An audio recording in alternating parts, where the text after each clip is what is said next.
வெட்டுவாக்கோட்டை அருகே உயிரிழந்த தாயின் உடலை பார்த்து 12ஆம் வகுப்பு தேர்வெழுதச் சென்ற மாணவி கதறி அழுத சோக காட்சிகள்தான் இவை. வெட்டுவாக்கோட்டை அருகே ராமாபுரம் பகுதியைச் சேர்ந்த காவியா என்ற மாணவி ஊருணிபுரம் அரசு மேல்நிலைப் பள்ளியில் 12ஆம் வகுப்பு படித்து வருகிறார். மாணவி காவியாவிற்கு உயிரியல் பாடத்தேர்வு இருந்த நிலையில் அவரது தாயார் கலா திடீரென மாரடைப்பு ஏற்பட்டு உயிரிழந்தார். தாயாரின் உடலை பார்த்து கதறி அழுத மாணவி கொடுந்துயரத்திலும் தனது எதிர்காலமே முக்கியம் என தேர்வெழுதச் சென்றார். அம்மா தான் எடுத்து பூசி சொல்லுவாங்க, இந்த மாதிரி எழுதி நல்லா எழுதணும், ஸ்கூல் முடிச்சு வந்த உடனே கேட்கும் என்ன நல்லா எழுதினேன், எக்ஸாம் எப்படி எழுதினேன், படித்தாதான் அப்படின்னு சொல்லும். அம்மா ரொம்ப கஷ்டமா இருக்கு.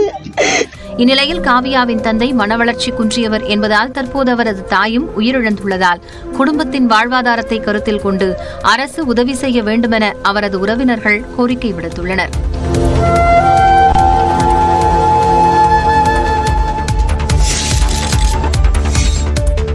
திருவாரூர் மாவட்ட விவசாயிகள் மார்ச் 31ஆம் தேதிக்குள் தனித்துவ அடையாள எண்ணிற்கு விண்ணப்பிக்க வேண்டும் என மாவட்ட வேளாண்மைத்துறை இணை இயக்குநர் அறிவுறுத்தியுள்ளார்.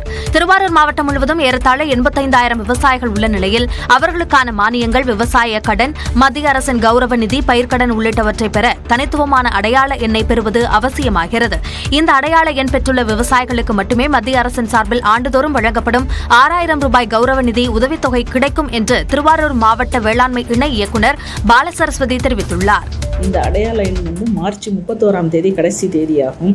அனைத்து பொது சேவை நிறுவனங்கள், வேளாண் உதவி அலுவலர்கள் இவர்களை அணுகி நீங்கள் இந்த எண்ணை பெற்றுக்கொள்ளலாம்.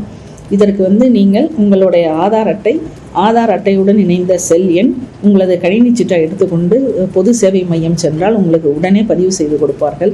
இதுவரை 37,500 விவசாயிகள் தனித்துவ அடையாள எண்ணை பெற்றுள்ள நிலையில் மீதமுள்ள விவசாயிகள் வரும் 31ஆம் தேதிக்குள் பதிவு செய்து கொள்ள வேண்டும் என்றும் வேளாண்மைத்துறை இணை இயக்குநர் பாலசரஸ்வதி கேட்டுக் கொண்டுள்ளார்.